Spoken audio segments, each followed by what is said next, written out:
Let's go to this idea of rates of change and using calculus to help us, reminding ourselves, well, a derivative essentially is just measuring some rate of change as one quantity changes compared to another quantity.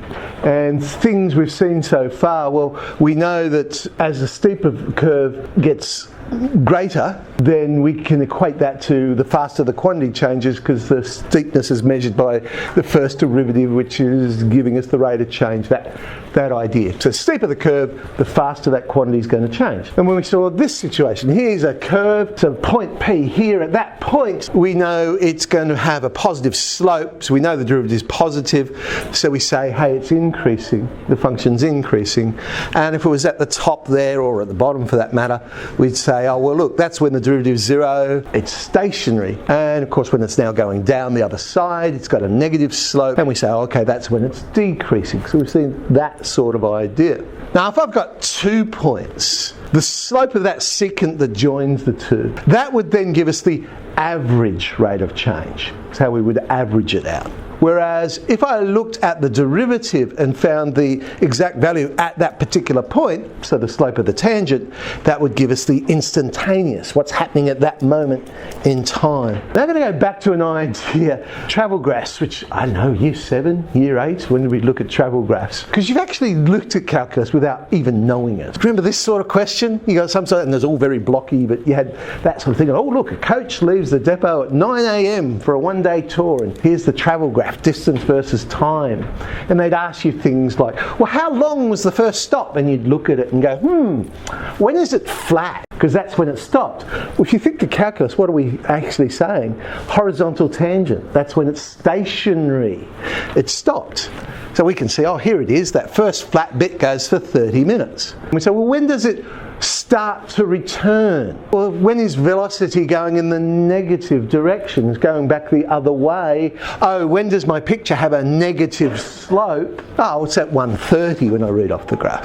How fast was it going? Well, speed equals distance over time.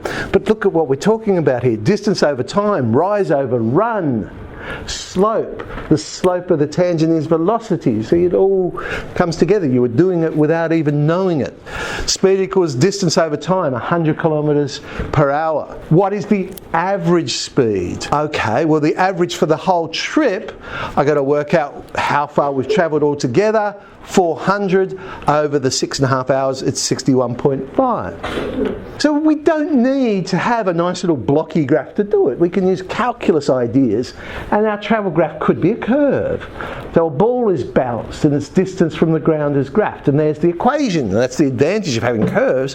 We can come up with an equation for our travel graph. Distance is the total amount travelled, we know that, as opposed to displacement, which is not exactly the same. It's simply saying how far is it from the starting point, which sounds like it is the same as distance, but it's not, because of course you could walk 5 metres, then turn around and come back 5 metres, and you're back where you started from. Now you have travelled a distance, but your displacement is nothing, because you're back where you started. So find the height of the ball after 1 second. Same sort of thing. I just read off the graph, but now I've got an equation I could substitute into and find the value. 35. At what other times is the ball the same as the height? Again, now I don't need to look at the graph.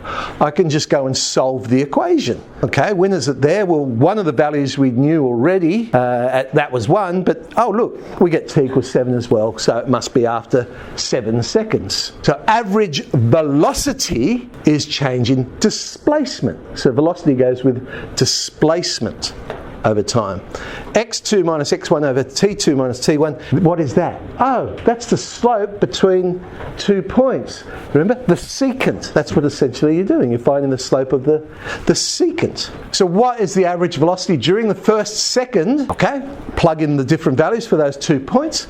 I get 35. Average velocity during the 5th second. Well, the 5th second would go from when t equals 4, so I need to work that one out. That's 80.